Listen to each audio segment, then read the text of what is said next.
Nagdulot ng baha at traffic ang malakas na buhos ng ulan sa Metro Manila at karatig lugar kaninang hapon. Gutter deep ang baha sa Camarin, North Caloocan, pati sa ilang bahagi ng Aurora Boulevard sa Cubao, Quezon City. Sa barangay Bagong Silangan, nasira ang isang makeshift na tulay nang biglang tumaas ang tubig.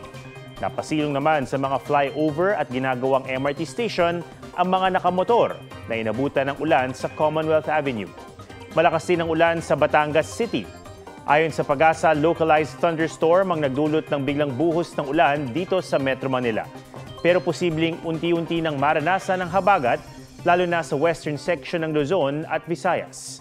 Sa rainfall forecast ng Metro Weather, posibleng maulit ang mga pagulan sa Metro Manila bukas, lalo sa hapon hanggang gabi. Asahan naman ang katamtaman hanggang malalakas na ulan sa halos buong Luzon, partikular sa Quezon Province at Bicol Region.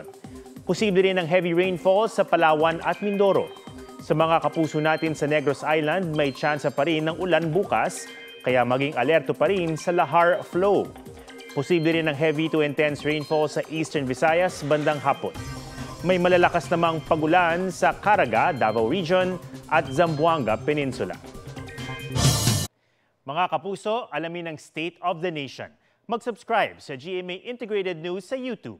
Sa ating mga kapuso abroad, samahan niyo kami sa GMA Pinoy TV at sa www.gmanews.tv.